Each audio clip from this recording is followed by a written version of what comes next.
ساری تاریخ کے اوپر، انسانی تاریخ کے ان گوشوں پر کہ جن سے نو انسانی کو آگاہ کرنا ضروری ہے، اس کی ہدایت کے تقاضوں کو پورا کرتے ہوئے وہ سابقہ اقوام کے رویے، ان کو جو اللہ رب کریم کے جو ان پر احکام نازل ہوئے، انہوں نے جو رد عمل دیا اور جو کچھ وہاں ہو رہا تھا، ایک طرح کا وہ پورا ایک آڈیو ویڈیو سمجھ لیں، وہ اس طرح قرآن کریم میں محفوظ ہے کہ کیا قوم کیا کر رہی تھی، کیا ان کو وحی کا حکم دیا گیا، کیا ان کا رد عمل ہوا اور کیا نتیجہ نکلا۔ یہ اس طرح ایک خلاصہ اور ایک نب نبا مختلف انبیاء علیہ السلام کی جد و جہد کا موجود ہے۔ خود جو موسیٰ کلیم اللہ علیہ السلام اور ہارون علیہ السلام کا جو واقعات ہیں، تو وہ قرآن کریم میں تو کثرت سے جا بجا ہر کچھ آیات کے بعد یا تھوڑے سے آیات کے بعد وہ کہیں نہ کہیں موسیٰ کلیم اللہ علیہ السلام اور ہارون علیہ السلام اور ان کے جو مخالفین تھے، ان کا تذکرہ، ان کی زندگیوں سے، ان کے جو وحی کا پیغام تھا، ان کی جو جد و جہد تھی، اس کا کوئی نہ کوئی گوشہ اجاگر کیا گیا ہے، اور دیگر انبیاء علیہ السلام کا۔ تو یہ اس دور کے جو حالات تھے وہ بھی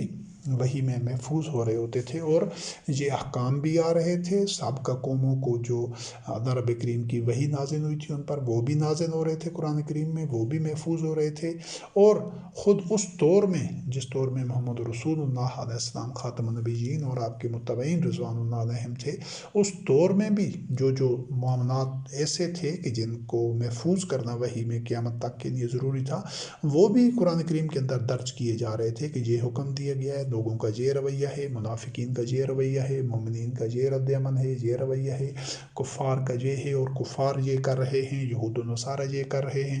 یہ ایک پوری ایک، دوبارہ میں اس کو آڈیو ویڈیو کہوں گا کہ کہیں ان کا ڈائلاگ بتایا جا رہا ہے کہ ان کے درمیان مکالمہ کیا ہو رہا ہے، اس کو بیان کیا گیا ہے، کہیں پر وہ پورے منظر کو بیان کیا گیا ہے کہ وہ کیا کچھ ہو رہا ہے اور کس تناظر میں ہو رہا ہے۔ تو قرآن کریم اس طرح وہی ہر دور میں اس طرح وہ حقائق کو پر محیط ہوتی ہے، اور یہ جو لفظ، جو گوشہ جس قوم کا، چاہے وہ کوئی بھی عہد تھا، کوئی بھی نبی علیہ السلام تھے، کوئی بھی ان کے متبعین رضوان اللہ علیہم تھے یا ان کے مخالفین تھے، جو بھی تھے، ان کے متعلق جو رہنمائی دینی تھی وہ قرآن کریم میں محفوظ کر دی گئی ہے۔ تو آج قرآن کریم قیامت تک کے انسان کو، آج بھی اور ہمیشہ تک، جس طرح ایک بچے کی انگلی پکڑ کر اس کے والدین یا کوئی سرپرست اس کو ساتھ ساتھ چلاتا ہے، کہیں لے کر جانا ہوتا ہے، جو خود چلنے کے قابل نہیں ہوتا، تو قرآن کریم اسی طرح ساری انسانی تاریخ کا انسان کو ایک منظرنامہ اس کے سامنے رکھتا ہے، اس کو دکھاتا ہے کیا واقعات تھے، کیا حالات تھے، کیا ان کو حکم دیا گیا مختلف اقوام کو، اور کیا نتیجہ نکلا، کس مراحل سے اور کس طرح ان کی ارتقاء کا، جو مومنین تھے ان کی ارتقاء ہو رہی تھی، اور جو مجرمین تھے، فاسقین تھے، ظالمین تھے، وہ کس طرح تباہی کی دلدل میں دستے جا رہے تھے اور اپنے انجام کی طرف پہنچ رہے تھے۔ تو یہ ساری چیزیں تب قرآن کریم میں سے نظر آتی ہیں جب غیر از وحی، یعنی قرآن کے علاوہ جو کتابیں ہیں، جو اس کی جن کو تفاسیر کہتے ہیں اور تشریح کہتے ہیں، اور جن اور مواد کے ذریعے احادیث اور سنت اور روایات، ان سب کو جب ایک طرف رکھ کر قرآن کریم کا مطالعہ کیا جاتا ہے، صرف اور صرف اسی پر انحصار کیا جاتا ہے، اسی کو کافی سمجھا جاتا ہے۔ یہ جو سابقہ درجنوں، بیسیوں، سینکڑوں تفسیریں لکھی گئی ہیں، اور پھر تفسیروں میں سے تفسیریں، اور پھر ان کی تفسیریں، اور پھر ان کے شان نزول اور اسباب نزول اور پتہ نہیں کیا کچھ یہ معاملات ہیں، پھر علم الکلام، اور یہ دنیا بھر کے یہ غیر متنقع جو چیزیں لا کر قرآن کریم کے اوپر پردوں کے اوپر پردے، پردوں کے اوپر پردے، پردوں کے اوپر پردے ڈالے جاتے ہیں، اور پھر قرآن کو سمجھنے کی کوشش کی جاتی ہے، تو پھر قرآن میں سے ہدایت نہیں ملتی، وہ بندہ مزید ابہام میں اور مزید الجھنوں میں اور تفرقہ میں پڑ جاتا ہے۔ تو یہ جو موضوع تھا کہ اس کے بعد انبیاء اور رسول علیہ السلام کے بعد جو لوگ آئے، جنہوں نے ان کی جانشین ہوئے، تو وہ وحی کا اس طرح اتباع نہیں کرتے تھے جس طرح اس وحی میں بیان کیا گیا تھا، بلکہ وہ دنیاوی فوائد کے پیچھے، مال متاع کے پیچھے اور دنیاوی مفادات کے پیچھے پڑ جاتے تھے۔ اور پھر یہ بھی کہتے تھے کہ ہم یہ کچھ کرتے رہیں، یعنی کہ وہی میں تو جو حیات عرضی ہے اور اس کے متعلقات ہیں، یہ جو دنیا کی زیب و زینت ہے، یہ اولین ترجیح ہو ہی نہیں سکتی مومنین کی، کسی دور میں بھی نہیں رہی۔ وہ دنیا میں جو مومن ہوتا ہے وہ دنیا کے یہ سارے رشتے نبھاتا ہے، وہ مطلب بطور خاندان کے بھی زندگی گزارتا ہے، کماتا بھی ہے، بھرپور محنت سے خرچ بھی کرتا ہے، لیکن وہ اس کی مقصد زندگی نہیں ہوتا۔ اس کا مقصد زندگی تزکیہ نفس ہوتا ہے کہ وہ اپنے نفس کی نشو و نما کرے اور اس انداز سے کرے جس طرح اس کے رب نے اس کو قرآن کریم میں یا وحی میں بتایا ہے۔ یہ مقصد ہوتا ہے مومن کی زندگی کا۔ تو پھر یہ جو وارث کتاب ہوتے تھے، مذہبی پیشوا، یہ مقصد زندگی اپنے دنیاوی مفادات کو بنا لیتے تھے، اور ساتھ اس غلط فہمی میں بھی تھے اور دوسروں کو بھی اس میں مبتلا رکھتے تھے کہ ہماری پھر بھی مغفرت ہو جائے گی، اور اگر پھر ان کے سامنے یہ دنیاوی مادی مفادات ہوتے تو وہ اسی کو ترجیح دیتے، وہ نہیں دیتے، مادی مفادات کے پیچھے بھاگتے۔ اور حالانکہ اللہ رب کریم نے فرمایا کہ ان سے تو یہ کتاب میں یہ عہد لیا گیا تھا، میثاق لیا گیا تھا کہ اللہ کے اوپر حق کے علاوہ کچھ بھی نہیں کہنا، اور یہی ان کو درس دیا گیا تھا کتاب میں۔ تو یہاں اس نقطے کو سمجھیں کہ جو احبار و رہبان تھے، جو کتاب کے وارث تھے، جو بعد میں آنے والے تھے، انبیاء اور رسول علیہ السلام کی وفات کے بعد اور ان کے متبعین کی وفات کے بعد جو اگلی نسلیں ہوتی تھی، تو وہ اللہ وحدہ لا شریک کے ساتھ تو عہد یہ تھا کہ اللہ کے اوپر حق کے علاوہ کچھ بھی نہ کہیں، ایک لفظ بھی نہیں کہنا۔ حق کیا تھا؟ وہ جو وہی انبیاء علیہ السلام پر نازل ہوئی تھی۔ یہ نقطہ اگر آپ سمجھ گئے تو آپ کے لیے تمام کا تمام یہ 1400 سال میں یہ جو مذہبی ورثہ جس کو کہتے ہیں، اور اپنی جو روشن تاریخ کہتے ہیں، جس کو یہ جو اپنے آپ کو مسلمان کہتے ہیں، تو اس سارے کو یک دم رد کرنا آپ کے لیے مشکل نہیں ہوگا کہ اللہ وحدہ لا شریک، یہ کوئی نئی بات نہیں، یہ محمد رسول اللہ علیہ السلام کے عہد میں یہ بات نہیں ہوئی، یہ ساری انسانی تاریخ میں یہی چل رہا تھا کہ اللہ رب کریم یہ عہد دیتا تھا کہ اللہ سے متعلق حق کے علاوہ کچھ نہیں کہنا، بس ان لا یقولوا علی اللہ الا الحق ودرسوا ما فیہ، اور یہی چیز ان کو اس میں درس دیا گیا تھا وحی میں، جو ان کو انبیاء اور رسول علیہ السلام جو اپنی قوم کے حوالے کر کے جاتے تھے کہ یہ اللہ کی وحی ہے، اس میں یہی بیان کیا گیا تھا، اور وہ ان سے عہد بھی دے چکے ہوتے۔ تو یہ اللہ پر حق کے علاوہ جو کہنے کا جو جرم ہے، اور یہ وہی لوگ تھے کہ جو پھر دنیاوی ماد مفاد کے پیچھے، دنیاوی مفادات اور دنیاوی فائدوں کے پیچھے بھاگتے تھے، اور اللہ پر حق کے علاوہ باتیں کرتے تھے۔ جی آگے ان کا تذکرہ آ رہا ہے مزید بھی۔ تو یہی جو چند الفاظ ہیں، اللہ یقولوا علی اللہ الا الحق، یہی الفاظ ساری مسلم قوم کی تاریخ ہیں، اس کا نچوڑ ہے کہ انہوں نے اب جو محمد رسول اللہ علیہ السلام خاتم النبیین دن رات اور آپ کے متبعین رضوان اللہ علیہم اللہ کی آیات بیان کر رہے تھے، بس ایک لفظ بھی اس کے علاوہ نہیں کہہ رہے تھے، خود اتباع کر رہے تھے سب مل کر آسان انداز سے، اور تمام کے تمام مومنین محمد رسول اللہ علیہ السلام کی اطاعت کر رہے تھے۔ محمد رسول اللہ علیہ السلام خاتم النبیین خود وحی کا اتباع کر رہے تھے، اللہ کی آیات ہی بیان کر رہے تھے۔ تو یہ جو اس کے بعد جو اللہ سے متعلق اور چیزیں بیان کرنے کا، لکھنے کا، پھیلانے کا، پہلے پھیلائی گئی اور پھر بعد میں ان کو کتابی شکل دے دی گئی، اور وہ دن ہے اور آج کا دن ان کتابوں کے لکھنے کے بعد، جن کو پہلے حدیث، احادیث، سنت اور روایت کا نام دیا گیا، ان کے بعد پھر کتابوں پر کتابیں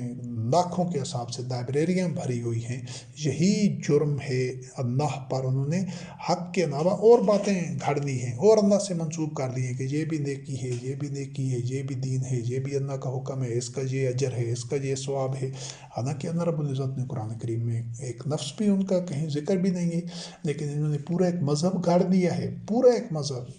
پورا لوگ اسی کو دین سمجھ رہے ہیں، دین اسلام سمجھ رہے ہیں۔ یہ ہے وہ جرم جو ساری انسانی تاریخ میں ہوتا رہا ہے، اور محمد رسول اللہ علیہ السلام کی زندگی میں ہی یہ جرم شروع کر دیا تھا منافقین نے، مسجد زرار والوں نے۔ اسی وجہ سے ان سے ترک تعلق کر دیا گیا، اور ان سے وہ جو سوشل بائیکاٹ کر کے ان کو بالکل رد کر دیا گیا تھا کہ وہ یہی جرم کر رہے تھے۔ اور یہ جرم اس وقت سے انہوں نے اس کا بیج بویا، انہوں نے اسی خمیر سے یہ آج تک تمام مذہبی پیشوا، یہ صوفیاء، یہ فقہا، یہ جو اپنے آپ کو علماء اور مجتہدین اور طرح طرح کے ان کو نام اور عنوان دیے جاتے ہیں، وہ سارے یہی کر رہے ہیں کہ باتیں گھڑ رہے ہیں پچھلوں کی 10 20 30 50 100 200 کی باتیں پڑھی، انہوں نے کیا گھڑا تھا کیا لکھا تھا، پھر اپنی طرف سے اس میں رد و بدل کر کے کانٹ چھانٹ کر کے اضافہ کمی کر کے اور بھی گھڑ دیا۔ یہی ان کا مذہبی ورثہ ہے، یہی وہ بچھڑے ہیں جو سامری کے بنائے ہوئے بچھڑے ہیں۔ اسی گائے کو ذبح کرنا ضروری ہے، اگر اس کو ذبح نہیں کیا جاتا تو اس وقت تک وہ جو دنوں میں محبت ہے ان بچھڑوں کی، جو کہ صدیوں سے نسل در نسل وہ بچڑا پرستی کی بنی اسرائیل کی طرح خوگر ہو چکے ہیں، تو اب کسی کو بھی کہا جاتا ہے کہ ان احادیث کو، ان کتابوں کو، اس فقہ کو، تصوف کو، شریعت کو اور دیگر تمام جو مذہبی ورثہ ہے سب کو چھوڑ دو، سب سے دستبردار ہو جاؤ، صرف ایک اللہ وحدہ لا شریک کی کتاب ہو قرآن مبین، اور وہ بھی صرف عربی متن میں، اس کے ساتھ کسی تفسیر کی ضرورت نہیں ہے، کسی شرح کی ضرورت نہیں ہے، کسی کے اقوال و افعال کی ضرورت نہیں ہے، چاہے ان کو کوئی بھی نام دیا گیا ہو۔ یہ ہے دین، اس کے لیے آمادہ نہیں ہوتے، اسی گائے کو ذبح نہیں کرنا چاہتے۔ تو یہ کیونکہ یہ نسل در نسل اس جرم کے خوگر ہو چکے ہیں۔ اور سورۃ البقرہ آیت نمبر 2 میں اللہ رب کریم نے فرمایا بنا تلبسوا الحق بالباطل وتکتموا الحق وانتم تعلمون، کہ اللہ پر حق کے علاوہ، یہ جو پچھلی آیت تھی کہ اللہ پر حق کے علاوہ کچھ نہیں کہنا، تو حق تو قرآن کریم ہے، تو حق کے ساتھ پھر باطن کو مت ملائیں، جو آدمیوں کی گھڑی ہوئی باتیں ہیں، آدمیوں کی بیان کی ہوئی باتیں ہیں، عام آدمیوں کی۔ محمد رسول اللہ علیہ السلام خاتم النبیین نے جو اللہ وحدہ لا شریک کی وحی نازل ہوئی تھی آپ کے قلب پر، قلب اطہر پر، اس میں مچھر کے پر جتنی نہ اس میں اضافہ کیا ہے نہ اس میں کمی کی ہے، اسی طرح قرآن کریم کی صورت میں جو ہمارے سامنے ہے ہم دے دیا گیا، وہ قرآن وہی حق ہے بس۔ اس کے علاوہ بعد میں اگر لوگ کہتے ہیں کہ یہ چیز بھی محمد رسول اللہ علیہ السلام نے کہی تھی، یہ کہی تھی، یہ کہی تھی، یہ ایسے کیا تھا، وہ ایسے کیا تھا، وہ صدیوں میں جو لوگ کہتے رہے، سنتے رہے، کیا سچ ہے کیا جھوٹ ہے، یہ حق ہے ہی نہیں، یہ ظن ہے، اور ظن کبھی بھی حق کے مقابلے میں کام نہیں آ سکتا، نہ اس کی ضرورت ہے ظن کی۔ جب حق موجود ہے تو پھر حق کے ساتھ ظن کی تو ضرورت ہی نہیں ہے۔ تو یہ قرآن کریم حق ہے، اور اس کے ساتھ ایک لفظ بھی غیر از قرآن، خارج از قرآن جب منایا جاتا ہے، شامل کیا جاتا ہے، اس پر انحصار کیا جاتا ہے، اس کی طرف رجوع کیا جاتا ہے، وہ ظنی چیز ہے، وہ باطن ہے۔ تو یہ بنی اسرائیل کے جو لوگ تھے یہود و نصارہ کے، وہ بھی یہی تلبیس حق و باطل کر رہے تھے، کہ یعنی حق کے اوپر باطل کا لباس پہنا دینا۔ جس طرح یہ کوئی قبر ہوتی ہے، یہ جو قبر پرست ہیں مزاروں پر، قبروں پر، وہ پہلے تو قبر ہوتی ہے، پھر اس کے اوپر ایک کپڑا ڈال دیتے ہیں، وہ جو اس کا غلاف سا ہوتا ہے، چادر چڑھانا، پھر اس کے اوپر ایک اور چادر، پھر ایک اور چادر، پھر یہ چڑھتی ہی چڑھتی رہتی ہیں، ایسے کہ ڈھیر لگ جاتے ہیں چادروں کے، جو بھی آتا ہے چادر چڑھا دیتا ہے۔ یہی تلبیس حق و باطل ہے۔ وہ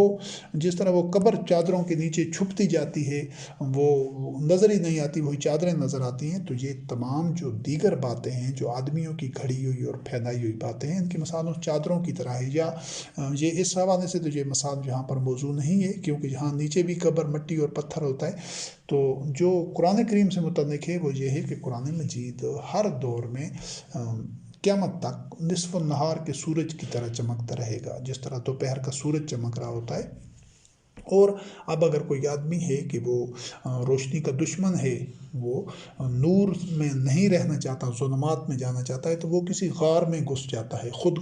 زمین میں غار کھود لیتا ہے، یا اپنے ارد گرد ایک کمرہ بنا کر اس میں چلا جاتا ہے، پھر اس کے اوپر ایک اور کمرہ بنا دیتا ہے، پھر ایک اور کمرہ بن جاتا ہے، اس کے اوپر ایک اور پردہ اپنے ارد گرد ڈال دیتا ہے، تو وہ خود تاریکیوں میں چھپتا جاتا ہے، روشنی سے دور ہوتا جاتا ہے۔ جتنے زیادہ اس پر پردے یا کمرے یا ارد گرد دیواریں بنتی جائیں گی، وہ روشنی سے اتنا دور ہوتا جائے گا، روشنی اس تک نہیں پہنچے گی، وہ اندھیروں میں، ظلمات میں گھر جائے گا، چاہے غاروں میں اور اندر، پہاڑوں میں، زمین کے اندر، تہ میں اور تہ میں جاتا رہے۔ یہ تمام جو چیزیں ہیں، تمام یہ کتابیں، تفسیریں، حدیثیں، سنت، فقہ، شریعت، یہ وہی غاریں ہیں، ان میں جتنا آدمی گھستا جائے گا اتنا زیادہ وہ قرآن کے نور سے دور ہوتا جائے گا۔ ان تمام سے جب ان کو علیحدہ کر کے، ان سے ناتعلقی ظاہر کر کے، ان سے بالکل برات ظاہر کر کے جب آدمی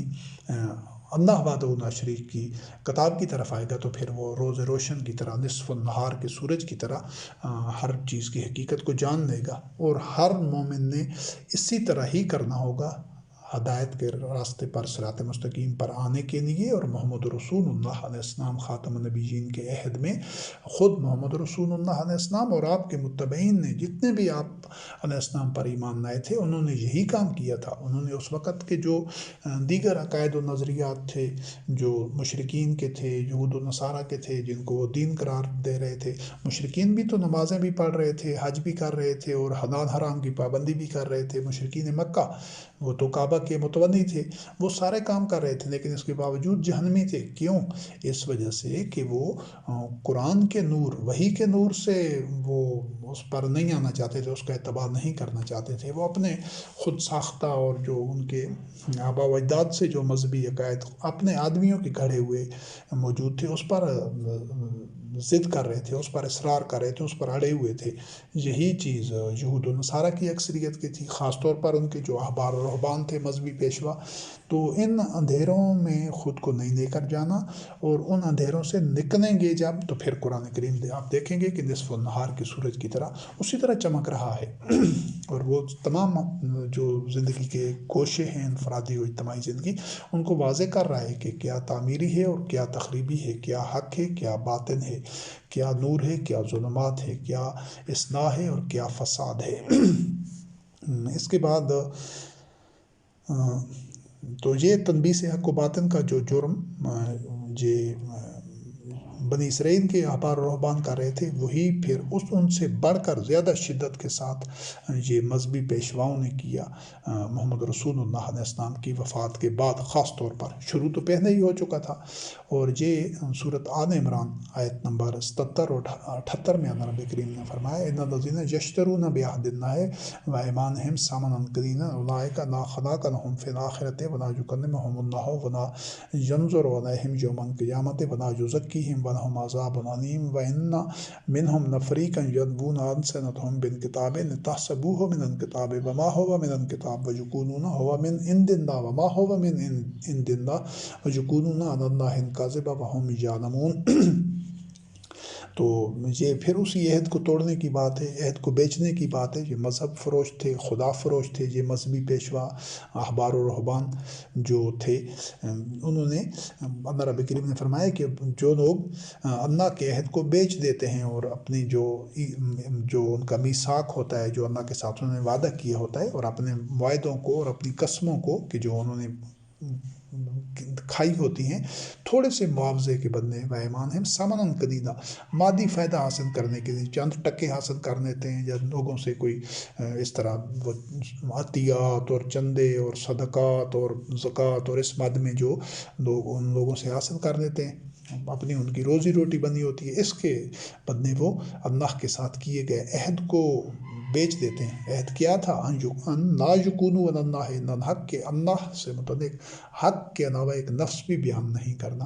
آج بھی وہ عہد اسی طرح ہے تمام وارثین کتاب کے ساتھ، تمام مومنین کے ساتھ، کہ دین کے متعلق قرآن کریم کی آیات کے علاوہ ایک لفظ بھی بیان نہیں کرنا، کہ فلاں نے یہ کہا، فلاں نے یہ لکھا، فلاں نے یہ سنا۔ نہیں، کسی کہنے والے کی بات نہیں سننی، کسی بتانے والے کی بات نہیں سننی، کس نے کیا کیا نہیں سننا، نہ اس کی ضرورت ہے۔ یہ ہے، یہ اللہ کی آیات ہیں، اللہ کی آیات بیان کریں کہ یہ، اور ہر بات کا یہ آیت نمبر، صورت نمبر، کہ یہ آیت ہے، یہ صورت ہے، یہ اللہ کی آیت ہے، یہ حق ہے۔ اس طریقے پر جو زندگی کے ہر گوشے میں وہ رہنمائی قرآن کریم سے حاصل کرے گا، صرف وہی اس عہد کو پورا کرنے والے ہوں گے۔ تو یہ کیا کرتے تھے کہ، اور جو ایسا کام کریں گے ان کا آخرت میں کوئی حصہ نہیں، بے شک وہ نمازیں، روزے، عبادات اور جو ان کے شعائر، مذہبی شعائر ہیں، جو کچھ کچھ بھی ہے وہ اس پر کاربند رہیں، لیکن آخرت میں اس کا کوئی حصہ نہیں، اور اللہ رب کریم ان سے کلام تک کرنا پسند نہیں کرے گا، وَلَا يُكَلِّمُهُمُ اللَّهُ، اور نہ ان پر نگاہ ڈالنا پسند کرے گا قیامت کے دن، ان کا تزکیہ نہیں ہو سکے گا، ان کی نشو و نما نہیں ہو سکتی، ان کے لیے عذاب ہی عذاب ہے۔ اور یہ ان کے جو مذہبی پیشوا تھے ان میں ایک ایسا گروہ تھا کہ جو بات کو اس طرح دین کے حوالے سے باتوں کو اس طرح توڑ موڑ کر اور مروڑ کر اور بات کو گھما پھرا کر اس طرح بیان کرتا تھا کہ لوگوں کو یہ محسوس ہو کہ یہ تو کتاب کی بات ہے، یعنی وحی کی بات ہے، یہ تو اللہ کی طرف سے ہے، حالانکہ وما ہوا من الکتاب، وہ کتاب کی بات نہیں ہوتی تھی، یعنی وہ دین کی اللہ کی بات نہیں ہوتی تھی، وحی کی بات نہیں ہوتی تھی، لیکن لوگوں کو تاثر ایسا ملتا تھا، وہ ان کی فریب کاریاں تھیں، طرح طرح کی یہ بھی کرتے ہیں سارے مذہبی پیشوا یہ جو مسلمان قوم کے ہیں، صوفی پیر اور یہ فقہا اور دوسرے تیسرے جو ہیں، یہ بھی یہی بات کرتے ہیں کہ بات کو گھما پھیرا کر کے کہیں اس کو محمد رسول اللہ علیہ السلام سے منسوب کر دیں گے، کہیں کوئی آپ کے متبعین رضوان اللہ علیہ سے منسوب کر دیں گے، کہیں اس کو حدیث قدسی کا نام دے دیں گے، کوئی نہ کوئی ایسے گھما پھرا کر ایسی بات ہوگی جو اللہ کی طرف سے نہیں ہوگی، لیکن سننے والا محسوس کرے گا کہ یہ اللہ کا حکم ہے، یہ دین ہے۔ اور ویسے تو انہوں نے بڑی ڈٹائی کے ساتھ یہ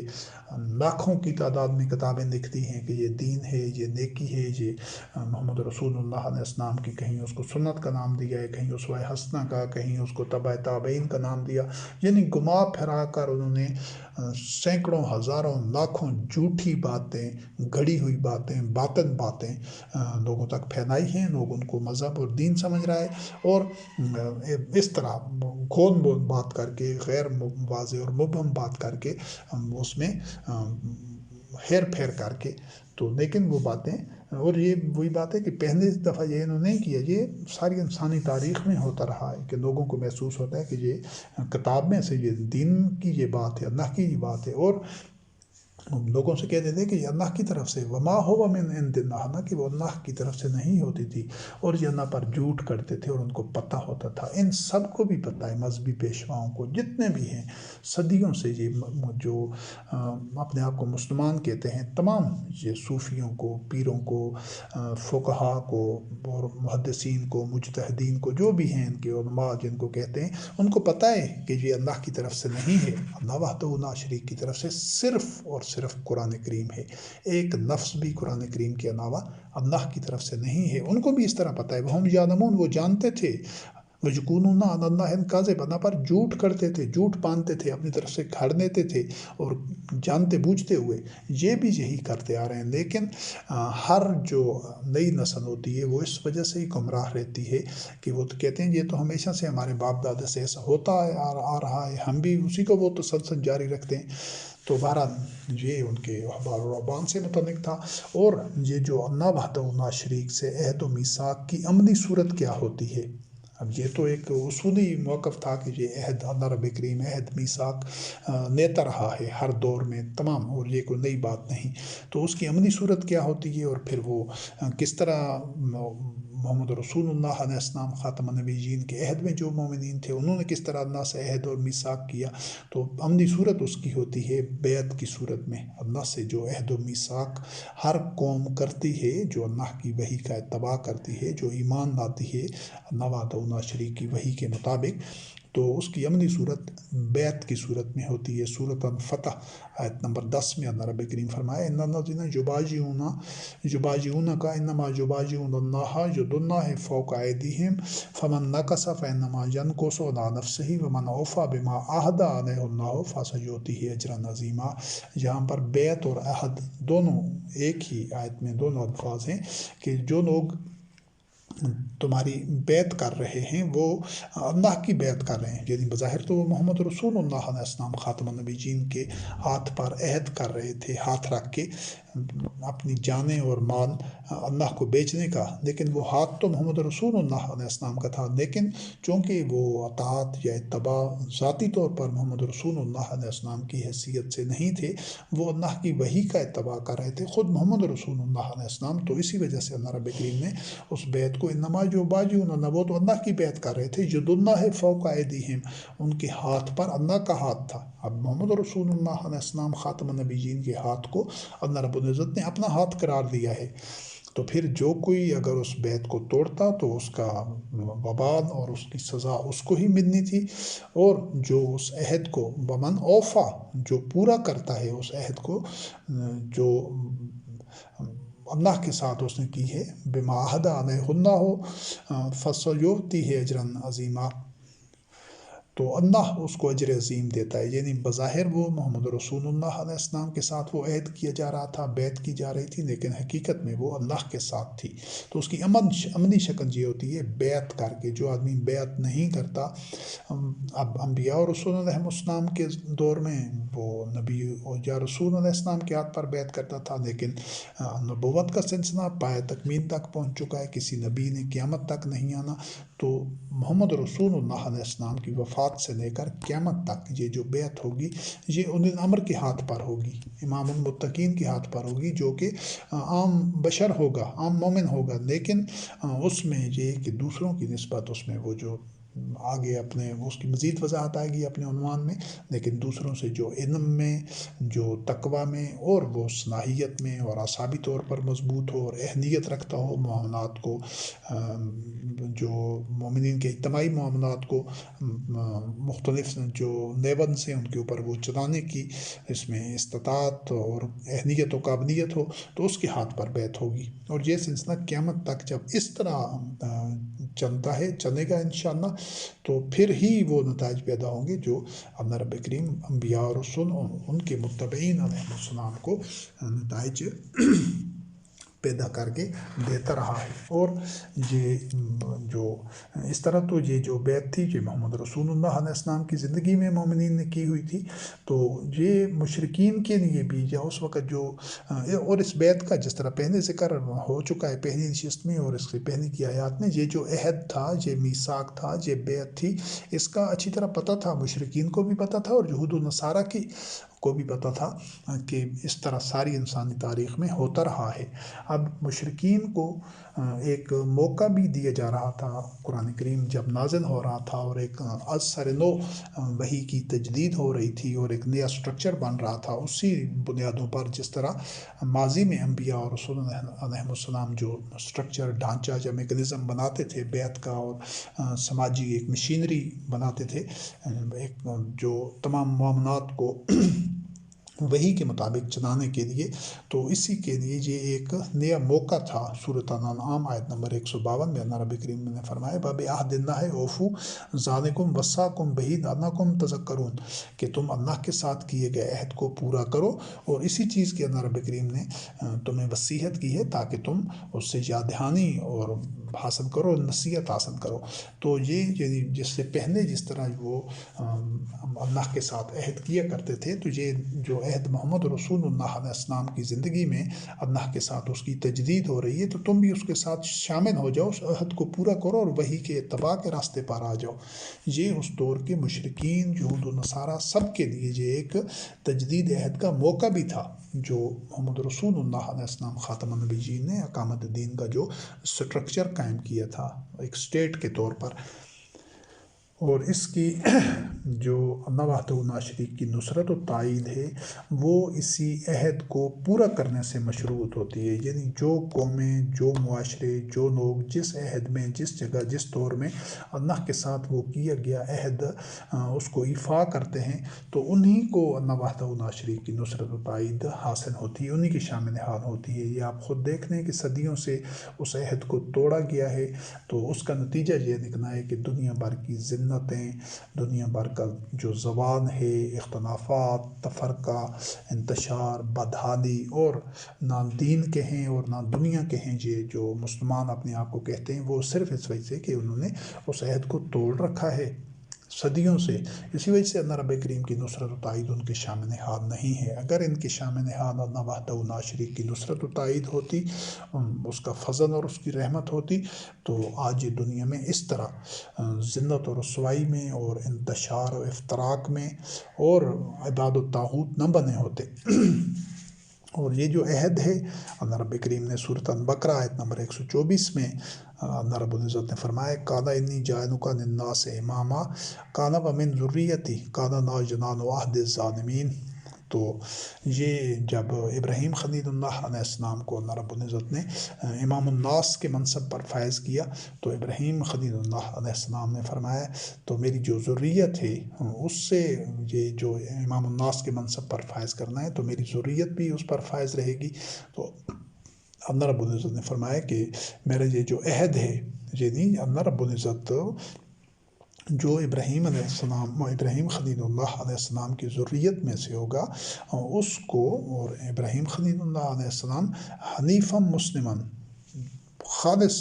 اللہ کے لیے ان کا دین تھا، اور انبیاء اور رسول علیہ السلام اسی راستے پر تھے کہ اللہ للہ الدین الخالص، وہ اللہ کی وحی کے علاوہ مچھر کے پر جتنا بھی کسی چیز کا اتباع نہیں کرتے تھے، اور نہ اللہ وحدہ لا شریک کی وحی کے کسی حکم کو نظر انداز کرتے تھے۔ تو جو اس راستے پر چل کر خود کو ابراہیم خلیل اللہ علیہ السلام کی ذریت ثابت کرے گا، صرف اسی کے ساتھ اللہ کا عہد پورا ہوگا کہ اللہ رب کریم اس کو امام الناس کی مسند پر فائد کرے گا، اور جو ظالم ہوں گے ان کے ساتھ یہ اللہ کا عہد نہیں ہے۔ یعنی اللہ رب کریم نے تو امام الناس کی مسند پر جو عہد ہوگا اس کو فائز کرنا ہے نا، جو عہد نہیں ہوگا۔ تو اب اس کسوٹی اور اس پیمانے پر بھی ساری مسلمان قوم اپنے آپ کو دیکھ سکتی ہے کہ 1400 سالہ تاریخ میں کیا یہ امام الناس کی مسند پر ہیں؟ نہیں، قطعاً نہیں۔ کوئی بھی جو تھوڑی سی بھی سمجھ بوجھ اور شعور رکھتا ہے تاریخ کا، جو اپنے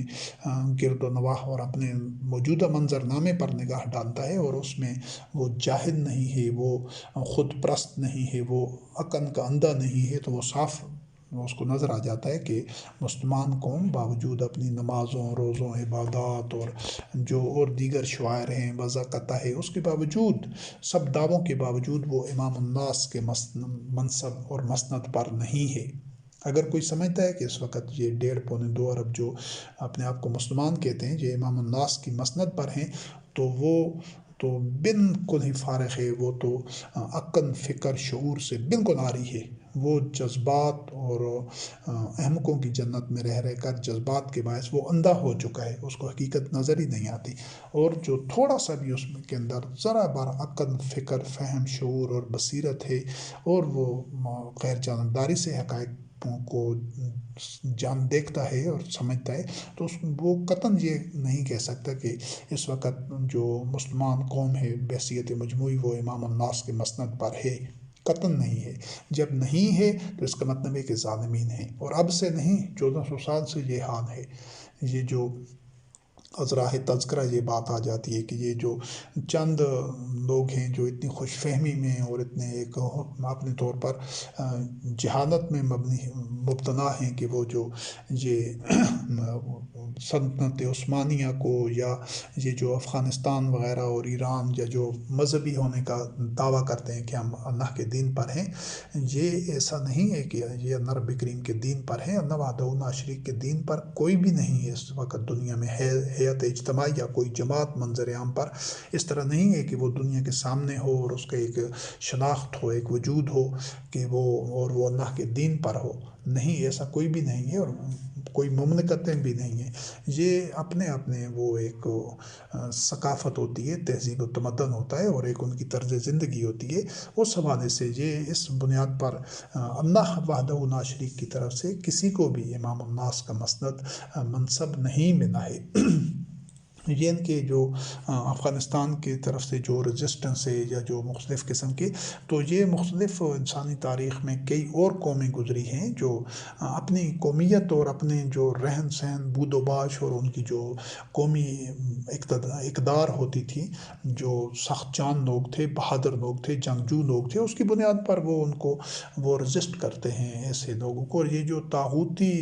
طاقتیں ہیں، یہ جو امریکہ، یورپ، یہ تو بہت بزدل ہوتے ہیں، یہ تو بہت کمزور اور بودے ہوتے ہیں، منتشر ہوتے ہیں۔ ان کے پاس ویپن ضرور ہوتے ہیں لیکن ان میں وہ یقین، عزم اور جرأت نہیں ہوتا کسی بھی سطح پر۔ تو اس وجہ سے یہ شکست کھاتی رہی ہیں، صرف افغانستان سے نہیں بلکہ یہ ویتنام وغیرہ ہو گیا، یا اپنے دور میں آج سے چند سو سال پہلے ہلاکو خان، چنگیز خان، وہ کوئی امام الناس کی مسند پر فائز ہو گئے تھے، یا وہ انہوں نے دنیا کو تہ و بانا کر دیا، یا اس سے پہلے وہ سکندر ذوالقرنین اور کئی ایسے فاتحین آئے، تو وہ جو ان کو اقتدار ملتا ہے یا وہ لوگ رجسٹنس کرتے ہیں، تو وہ اپنے ایک نظریاتی بنیاد کے اوپر کرتے ہیں، اس کا دین سے کوئی تعلق نہیں ہوتا۔ تو کیوں کہ دین تو صرف اللہ کی نازل کردہ وحی ہے، اور وحی پر کوئی کاربند ہے نہیں دنیا میں۔ یا جس طرح یہ ایرانی قوم ہے تو ان کا ایک اپنا بیک گراؤنڈ ہے، ان کی ایک ثقافت ہے، تہذیب ہے، ان کی کچھ ویڈیوز ہیں، لیکن اس کو دین قرار دینا قطعاً یہ دین پر، چاہے وہ سعودی عرب ہو، چاہے وہ کوئی بھی ہو، دین کی وجہ سے نہیں۔ سعودی عرب کے پاس جو وسائل ہیں ان کی بنیاد پر وہ ان وسائل کا بے جا تصرف کر رہے ہیں، اسراف و تبذیر کر رہے ہیں، اور وہ ان کو تو دین سے کیا، وہ تو مشرکین ہیں سارے کے سارے۔ یعنی اس وقت تو پوری دنیا میں جتنے بھی مسلمان ہیں 1.5-2 ارب، بحیثیت مجموعی وہ منافقین اور مشرکین ہیں۔ کیوں کہ وہ خود تفرقہ بندی کا شکار ہیں۔ اگر تفرقہ بندی نہ ہوتی تو یہ 50 کے قریب جو مسلمان ملک ہیں، اپنے آپ کو مسلمان کہتے ہیں، ان کا تو ایک انہیں نمبر ہونا چاہیے، ان کی تو ایک فوج ہونی چاہیے، ایک کرنسی ہونی چاہیے، مکہ ہی ان کا دارالحکومت ہونی چاہیے، ان کے درمیان سرحدیں نہیں ہونی چاہیے، ایک تعلیمی نصاب ہونا چاہیے، ایک جوڈیشری کا سسٹم ہونا چاہیے۔ تو ایسا کچھ بھی نہیں ہے۔ یہ تو سارے وہ ان کے جو حکمران ہیں وہ طاغوت کے گماشتے ہیں، ان کے آنائے کار ہیں۔ تو یہ ابراہیم علیہ السلام کی جو ذریت ہوگی وہ اس کو ضرور اللہ رب کریم پھر امام الناس کی مسند پر لے آئے گا۔ تو پھر یہ جو سورۃ المائدہ آیت نمبر 12 میں اللہ رب العزت نے فرمایا وَلَقَدْ أَخَذَ اللَّهُ مِيثَاقَ بَنِي إِسْرَائِيلَ وَبَعَثْنَا مِنْهُمُ اثْنَيْ عَشَرَ نَقِيبًا وَقَالَ اللَّهُ إِنِّي مَعَكُمْ لَئِنْ أَقَمْتُمُ الصَّلَاةَ وَآتَيْتُمُ الزَّكَاةَ وَآمَنْتُمْ بِرُسُلِي وَعَزَّرْتُمُوهُمْ وَأَقْرَضْتُمُ اللَّهَ قَرْضًا حَسَنًا۔ اس میں وہ یہ اصول اللہ رب کریم نے بتا دیا ہے کہ ہم نے بنی اسرائیل سے میثاق لیا تھا، یعنی کود قرار لیا تھا کہ، اور ان میں 12 جو سردار تھے، قبائلی سردار تھے، وہ ان میں مبعوث کیے تھے، اور اللہ نے ان کو کہا تھا وَقَالَ اللَّهُ إِنِّي مَعَكُمْ کہ میں تمہارے ساتھ ہوں، لئن یہ مشروط کر دیا گیا ہے، لئن أَقَمْتُمُ الصَّلَاةَ کہ اگر تم نے اقامت صلاۃ کی اور ایتاء زکوٰۃ کی اور میرے رسولوں پر ایمان لاتے رہے اور ان کی نصرت کرتے رہے، ان کو تقویت دیتے رہے اطاعت کرتے ہوئے، اور اللہ کو تم نے قرض حسنہ دیا۔ یہ جو اللہ کی جو نصرت ہے وہ مشروط ہوتی ہے ہمیشہ، ہر دور میں، غیر مشروط نہیں ہوتی۔ اللہ رب کریم ان کے ساتھ ہوگا جو اللہ کے عبد ہوں گے، اللہ کی اطاعت کریں گے، اور جن کا رب الہ اور معبود صرف اللہ ہوگا، انہی کے ساتھ اللہ وحدہ لا شریک اپنے وعدے پورے کرے گا۔ اور سورۃ البقرہ آیت نمبر 40 میں اس کو اس انداز سے بیان کیا گیا ہے وَأَوْفُوا بِعَهْدِي أُوفِ بِعَهْدِكُمْ وَإِيَّايَ فَارْهَبُونِ، کہ اب چونکہ دوبارہ یہ بنی اسرائیل سے کہا گیا ہے کہ چونکہ اب دوبارہ اللہ کی وحی نازل ہو رہی ہے، تم اس کا اتباع کرو محمد رسول اللہ علیہ السلام کے عہد میں، اور تم اللہ کے ساتھ جو عہد پیچھے سے تم جس عہد کا تمہیں پتہ بھی ہے اس کو تم پورا کرو، یعنی اللہ کی وحی کا اتباع کرو محمد رسول اللہ علیہ السلام کی اطاعت کرتے ہوئے۔ تو پھر میں جو اللہ رب کریم نے تمہارے ساتھ جو عہد کیا ہے وہ میں اس کو پورا کروں گا، اور اللہ سے ہی ڈرتے رہو۔ ڈرنے کا مفہوم ہے کہ اللہ کی حدود کی پاسداری کرو۔ تو یہ وہی عہد ہے جو ہر دور میں ہوتا رہا ہے، محمد رسول اللہ علیہ السلام کے دور میں بھی ہوا، اور قیامت تک مومنین جو بھی ایمان لائے گا وہ سب سے پہلے یہی عہد کرے گا بیعت کی صورت میں، اور اس عہد پر زندگی کے آخری سانس تک قائم رہے گا۔ اور اس عہد کے جو نبھانے والے ہوتے ہیں وہ انہیں الباب ہی یہی ایفا عہد پر کاربند ہوتے ہیں۔ سورۃ الرعد آیت نمبر 19 سے لے کر 21 تک انما یتذکر اولو الالباب الذین یوفون بعہد اللہ ولا ینقضون المیثاق والذین یصلون ما امر اللہ بہ ان یوصل ویخشون ربہم ویخافون سوء الحساب۔ یہاں وہی بات اللہ کے عہد کی، میثاق کی، اور یصلون بامر اللہ، جس طرح پہلی نشست میں یہ چیز اس کا تذکرہ ہو چکا ہے کہ فساد فساد کیا ہے، اصلاح کیا ہے، وہ نو انسانی کے رشتوں کو باہم جوڑنا تاکہ امتم واحدہ بن سکے پورے گلوب پر، پورے کرۂ ارض کے تمام انسان الہ واحد ان کا ایک الہ ہو، ایک ان امر پر ان کے ہاتھ پر انہوں نے بیعت کی ہوئی ہو، اور ان میں تفرقہ اور اختلافات اور انتشار اور یہ عداوتیں ختم ہوں۔ یہ ہے وہ اصلاح فی الارض، اسی کا اللہ رب کریم نے حکم دیا ہے۔ اور یہ جو اس آیت میں اللہ رب العزت نے بیان فرمایا کہ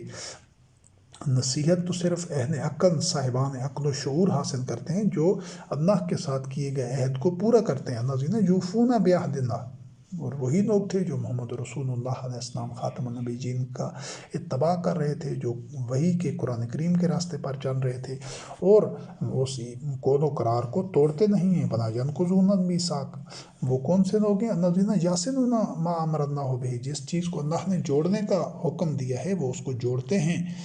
اور ویخشون ربہم، اور رب کی خشیت ان کے قلوب میں ہوتی ہے، اور وہ اس چیز کا خوف رکھتے ہیں کہ کہیں ہم ایسا نہ ہو کہ اس عہد کو پامال کریں، اس عہد کو توڑیں تو ہمیں اس کا ہمارا محاسبہ ہو، سوء حساب کا وہ خوف رکھتے ہیں کہ ایسا نہ ہو کہ ہم اس کے جو بھیانک نتائج ہیں وہ ہمیں بھگتنا پڑیں گے اگر ہم اس کی خلاف ورزی کریں۔ تو یہ اہل عقل و فکر، اہل دانش، اہل فہم، اہل بصیرت لوگ، جو اہل باشعور لوگ ہوتے ہیں، وہی اس عہد کو نبھانے والے ہوتے ہیں اللہ کے ساتھ جو عہد کیا گیا ہے کہ وہ نو انسانی کو جوڑنے کے لیے، اور اس کو جوڑنے کا جو پلیٹ فارم ہے، جو بنیاد ہے، جو اساس ہے، وہ اللہ وحدہ لا شریک کی کتاب کے علاوہ ممکن ہی نہیں پورے کرۂ ارض پر، اور قیامت تک ممکن ہی نہیں ہوگی۔ صرف قرآن وہ اساس ہے جس کے اوپر ساری نو انسانی کو جوڑا جا سکتا ہے، جس کے ذریعے یہ وہ داغا ہے جو ساری نو انسانی کے تمام انسانوں کو موتیوں کی مالا کی طرح اس دھاگے میں پرویا جا سکتا ہے۔ اور کسی کتاب میں، کسی نظریے میں، کسی آئیڈیالوجی میں یہ صلاحیت ہی نہیں ہے، چاہے وہ جو کچھ بھی ہو، اس کو جو بھی نام دیا جائے۔ جمہوریت ہے، یہ تو فساد ہے، یہ تو کفر کا نظام ہے، یہ تو انسانیت کو جس طرح اس جمہوریت نے ایک دوسرے کا دشمن بنایا ہوا ہے، توڑا ہوا ہے، اور خود غرضی اور شوہ نفس اور بے حسی اور جو فساد اس جمہوریت کی بنیاد پر پچھلی چند صدیوں میں جو اس نے پھیلایا ہوا ہے، اس کی تو مثال ساری انسانی تاریخ میں نہیں ملتی کہ نو انسانی کو اس نے بارود کے ڈیر پر نہ بٹھایا ہے، اور کرۂ ارض کے ساری نو انسانی کے جو مشترکہ وسائل ہیں، جو اللہ نے رزق کے وسائل پیدا کیے ہیں، جو اللہ کے خزانے ہیں، وہ تمام کے تمام اس جمہوری باطل نظام کے آگ کے ایندھن میں جونکے جا رہے ہیں۔ یہ میزائل، یہ ٹینک، یہ توپیں، یہ بم، اور یہ سب میرینز، اور یہ جنگی جہاز، اور یہ فوجیں، یہ سارے وسائل، یہ انسانی توانائیاں اور صلاحیتیں اگر یہ تعمیری مقاصد کے اوپر خرچ ہوں نو انسانی کو جوڑنے کے لیے، جب دشمنی عداوتیں ختم ہو جائیں گی نو انسانی میں، تو ان میں تو وحدت ہوگی، پھر اس کو ان وسیع پیمانے پر تباہی پھیلانے والے اسلحہ کی، یہ میزائلوں کی، یہ ٹینکوں کی، توپوں کی، اور یہ فوجوں کی، اور یہ جنگی جہازوں اور آبدوزوں کی ضرورت نہیں ہوگی، اور وہی وسائل تعلیم کے اوپر، خوراک کے اوپر، صحت کے اوپر، رہائش کے اوپر، لباس کے اوپر، اور جو ان کے دیگر انسانی بنیادی انسانی ضروریات ہیں ان پر اگر وہ وسائل صرف ہوں گے تو یہی زمین، یہی کرۂ ارض جنت بن جائے گی انشاءاللہ العزیز۔ اور الحمدللہ رب العالمین، ہم اسی ہدف کو، اسی مقصد کو، اصلاح فی الارض کے ہدف کو لے کر ہم نے جدوجہد کا آغاز کیا ہے، اور آپ تک یہ اللہ کی آیات اس لیے آپ کے سامنے بیان کر رہے ہیں کہ آپ خود بھی قرآن کریم سے ان کا مطالعہ کریں، عقل و شعور استعمال کریں، غور و فکر کریں، اور اگر آپ مطمئن ہوتے ہیں تو آپ ہمارے ساتھ شریک سفر بن جائیں۔ اور ہم الحمدللہ رب العالمین، یہ محض ایک کوئی وعظ و نصیحت کی، پند و نصاحی کی یہ نشستیں نہیں ہیں، یہ ایک دعوت ہے، لیکن اس دعوت کو، اس کے تمام گوشے پہلے واضح کرنا ضروری ہے تاکہ جو بھی اللہ کے دین پر، دین اسلام پر آنا چاہے، وہ اصلاح فی الارض کا حصہ بننا چاہے اس جدوجہد کا، اور یصلون ما امر اللہ بہ ان یوصل، کہ وہ ان رشتوں کو جوڑنے کے لیے وہ سنجیدہ ہے، وہ ہر حد تک جا سکتا ہے، وہ ہر قربانی دے سکتا ہے، ہر قیمت ادا کر سکتا ہے، تو وہ تب وہ ہمارا شریک سفر بنے، وہ وہ جو یخشون ربہم، جس کے قلب میں رب کی خشیت ہے، جو یہ چاہتا ہے کہ میرے نفس کا تزکیہ ہو اور وہ اس مادی زندگی سے اوپر اٹھ سکتا ہے، اس سے آگے دیکھ سکتا ہے کہ وہ اس حقیقت وہ اس کے قلب میں واضح ہو جاتی ہے کہ ہم انسان اس مادی زندگی سے ایک درجہ بلند ہے، اور اسی ارتقاء اور اسی نمو اور اسی تزکیہ کو وہ اپنا نصب و عین بناتا ہے کہ وہ آگے کی زندگی پر، آخرت پر یقین رکھتا ہے، اور آخرت میں قد افلح من تزکیٰ و قد خاب من دساہا، کہ جس کے نفس کا تزکیہ ہو چکا ہوگا وہی کامیاب ہوگا، وہی فلاح پائے گا، اور جو اپنے نفس کو کچل دے گا مادی زندگی میں، مادی ضروریات، مادی خواہشات، دنیاوی جو متعلقات ہیں، حاجات ہیں، اور دنیاوی جو زیب و زینت کی چیزیں ہیں، ان میں گم ہو کر کھو کر رہ گیا، انہی کے پیچھے بھاگتا رہا ساری زندگی، تو اس کا نفس دب جائے گا، وہ اگنی ارتقائی منازل طے کرنے کے قابل نہیں ہوگا جن کو جنت رب کریم نے قرار دیا ہے۔ تو سورۃ المائدہ آیت نمبر 7 میں اللہ رب کریم نے فرمایا کہ یہ نزول قرآن کے دور کے جو مومنین تھے، وہ جو اللہ کے ساتھ ہوں، وہ عہد و میثاق جو کر رہے تھے، پہلے تو سب اقوام کا اور نوع انسانی کا اور احبار و رہبان کا، ان سب کے عہد کا تذکرہ ہے، تو یہ تو قیامت تک اس سلسلے نہیں چلنا ہے، اصول ایک ہی ہوتے ہیں ہمیشہ، یہ چیزیں ذہن میں رکھیے گا، آج بھی وہی اصول اور وہی تقاضے ہیں وہی کے اتباع کے۔ تو اللہ رب العزت نے ان مومنین کو کہا ہے جو محمد رسول اللہ علیہ السلام خاتم النبیین کی اطاعت کرتے ہوئے وہی کا اتباع کر رہے تھے، وَاذْكُرُوا نِعْمَتَ اللَّهِ عَلَيْكُمْ وَمِيثَاقَهُ الَّذِي وَاثَقَكُم بِهِ إِذْ كُنتُمْ سَمِعْنَا وَأَطَعْنَا وَاتَّقُوا اللَّهَ۔ اور یہ سورۃ المائدہ کی آیت نمبر 7 ہے کہ تم اللہ کی اس نعمت کو اپنے سامنے ہمیشہ مد نظر رکھو، اس کو یاد رکھو کہ جو اس نے تم پر کی ہے، وَاذْكُرُوا نِعْمَتَ اللَّهِ عَلَيْكُمْ، اور اس میثاق کو، اس قول و قرار کو، اس عہد کو جو کہ تم نے اللہ کے ساتھ باندھا ہے، جب تم نے کہا کہ ہم نے سنا اور پھر اس کی اطاعت کرنے کا عہد کیا تو اللہ کا تقوی اختیار کرو۔ یہ یعنی جب بھی کوئی مومن ہوتا کوئی شخص، تو پہلے وہ یہی عہد کرتا تھا، اور اس عہد کی تفصیلات کافی پچھلی نشست میں اور اس نشست میں آ گئی ہیں کہ اس نے کیا کرنا ہوتا ہے، اس نے صرف وہی کا اتباع کرنا ہوتا ہے، اور غیر از وہی ہر چیز سے یکفر بالطاغوت، طاغوت کو رد کرنا ہوتا ہے، اور اللہ کے متعلق حق، اللہ سے متعلق حق کے علاوہ ایک نفس بھی نہیں کہنا ہوتا۔ یعنی جب آپ مومن ہوتے ہیں تو پھر مرتے دم تک اللہ کی آیات کے علاوہ کسی ایک نفس کو بھی دین نہیں کہہ سکتے، نہ اس پر اس کی پرواہ کر سکتے ہیں، نہ اس کی آپ کو ضرورت ہوتی ہے، اس کی پرواہ ہی نہیں کرتے کہ لوگ کیا کہتے ہیں، کیا کرتے ہیں، کس کو نیکی کہتے ہیں، کس کو برائی کہتے ہیں، اس کی ضرورت ہی نہیں ہے۔ صرف یہ وہ دیکھتا ہے کہ اللہ کی آیات میں مجھے کیا کرنا ہے، اور کیا اللہ نے کس چیز کو نیکی قرار دیا ہے اور کس چیز کو برائی قرار دیا ہے۔ ہر بات، ہر امن، ہر کون و فعل میں اس کا صرف اللہ کی آیات کو اس نے حوالہ بنانا ہوتا ہے اور ان کو بنیاد بنانا ہوتا ہے۔ اور یہ جو اللہ وحدہ شریک کے ساتھ عہد کرنے کے بعد اس عہد کو توڑنا ہے، یہ ناقابل معافی جرم ہے۔ اس چیز کو اس لیے عہد کرنے سے پہلے اچھی طرح سوچیں، ساری ڈائمنشن، سارے گوشے، سارے پہلو وہی کے دیکھیں۔ یہ مکمل جو مختلف موضوعات اور عنوانات پر جو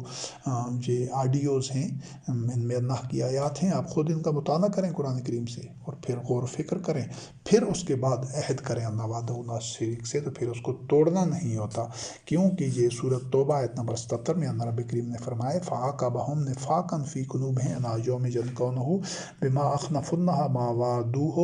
وَبِمَا كَانُوا يَكْذِبُونَ۔ یہ منافق کیوں ہوئے تھے کہ انہوں نے اللہ وحدہ شریک کے ساتھ کیا گیا عہد توڑ دیا تھا، فَبِمَا نَقْضِهِمْ مِيثَاقَهُمْ، ان کے عہد کو قرار اور میثاق توڑنے کی بنیاد پر، لَعَنَّاهُمْ، یہ دوسری آیت ہے، فَعَاقَبَهُمْ نِفَاقًا، اللہ نے فی قلوبہم، ان کے قلوب میں نفاق ڈال دیا، منافقت پیدا کر دی قیامت تک۔ کیوں؟ جو میں جد کون ہوں کہ جس دن انہیں اللہ کے سامنے پیش ہونا ہے، بما اخنف اللہ ما وعدو، کہ جو انہوں نے وعدہ کیا تھا اللہ سے اس کے خلاف عمل کیا، اور وہ جو تکذیب کرتے تھے یہ منافقین ہی تھے جو زبان سے تو کہتے تھے کہ ہم اللہ پر ایمان لائے ہیں، اور بظاہر وہ دینی شعائر پر بھی کاربان تھے، لیکن وہ اللہ کی وحی قرآن کریم کا اتباع نہیں کر رہے تھے، بلکہ ان کے قلوب میں وہ طہارت ہی نہیں تھی۔ وہ غیر از قرآن، غیر از وحی جو مواد تھا، جو کچھ ان کے یہود و نصارہ مشرکین کی جو عقائد اور جو اعمال عبادات اور جو ان کے سارے مذہبی معاملات تھے، وہ ان کے قلوب میں تھے۔ تو یہ اللہ سے عہد توڑنے کا یہ سزا ہوتی ہے کہ نفاق دل میں آ جاتا ہے۔ اور سورت احزاب آیت نمبر 15 میں اللہ رب کریم نے فرمایا وَلَقَدْ كَانُوا عَهْدُ اللَّهِ مِنْ قَبْلُ لَا يُوَلُّونَ الْأَدْبَارَ وَكَانَ عَهْدُ اللَّهِ مَسْئُولًا، کہ انہوں نے پہلے، یہ بھی منافقین کا حوالہ ہے کہ انہوں نے اللہ سے عہد کیا تھا اس سے پہلے کہ وہ کبھی بھی پیٹھ نہیں پھیریں گے، کبھی بزدلی نہیں دکھائیں گے، کبھی وہ پیچھے نہیں ہٹیں گے، الٹے پاؤں پھریں گے نہیں، اور جو اللہ کا عہد ہے تو اس کے بارے میں پوچھ ہوگی۔ یعنی کہ جب آدمی عہد کرتا ہے کہ میں نے اپنا جان، اپنا مال، اپنی جان اللہ وحدہ لا شریک کو بیچ دی ہے جنت کے بس، تو پھر کبھی بھی یہ چیز اچھی طرح سننے اور واضح کر دیں، اس کو کوئی ابہام نہیں رہنا چاہیے کہ جب ایک دفعہ عہد کیا جاتا ہے کہ میں جنت کے عوض اللہ کو اپنی جان اور اپنا مال بیچتا ہوں، تو پھر کبھی وہ یہ نہیں کہہ سکتا کہ پھر جو بھی انہیں نامر فیصلہ کرے گا اس کو منوان تسلیم کرنا ہوگا، اور اپنے قلب میں، اپنے دل میں تھوڑا سا گرانی بھی محسوس نہیں کرنی ہوگی۔ یہ ہے مومن ہونا۔ تو پھر چاہے وہ مال سب کا سب خرچ کرنا ہو اللہ کی نصرت کے لیے، دین کی نصرت کے لیے، فی سبیل اللہ، تو وہ سب کا سب خرچ کرنے پر آمادہ ہو، جو کچھ بھی ہو، چاہے وہ عزیز و اقارب کو چھوڑنا ہو، چاہے اپنی جان بھی قربان کرنی ہو، چاہے کوئی مالی مشکلات میں سے گزرنا ہو، کوئی معاشرتی دباؤ کا سامنا ہو، جو کچھ بھی ہو وہ عہد پورا کرے گا کہ وہ وہی کا اتباع جاری رکھے گا، اور انہیں امر کے جو مشاورت کے بعد جو طے شدہ فیصلہ حکمت عملی ہوگی اللہ پر توکل کرتے ہوئے وہ اس پر کاربند رہے گا۔ یہ ہے اللہ کے ساتھ عہد۔ منافقین اس عہد کو توڑ رہے تھے، بار بار توڑ رہے تھے، اس کا تذکرہ پہلے آ چکا ہے متعدد دفعہ کہ وہ جان بھی بچانا چاہتے تھے، مال بھی خرچ نہیں کرنا چاہتے تھے، مشکلات میں بھی نہیں پڑنا چاہتے تھے، ڈرپوک بھی تھے۔ تو یہی تو اللہ کے عہد کو توڑنے والی باتیں ہیں۔ تو یہ منافقین نے اللہ کے اسی عہد کو توڑا تھا۔ اور پھر یہ سورۃ المائدہ آیت نمبر 13 میں یہود سے متعلق اللہ رب کریم نے فرمایا فَبِمَا نَقْضِهِم مِّیثَاقَهُمْ لَعَنَّاهُمْ وَجَعَلْنَا قُلُوبَهُمْ قَاسِیَةً يُحَرِّفُونَ الْكَلِمَ عَن مَّوَاضِعِهِ وَنَسُوا حَظًّا مِّمَّا ذُكِّرُوا بِهِ وَلَا تَزَالُ تَطَّلِعُ عَلَىٰ خَائِنَةٍ مِّنْهُمْ إِلَّا قَلِيلًا مِّنْهُمْ فَاعْفُ عَنْهُمْ وَاصْفَحْ، کہ انہوں نے یہود نے جو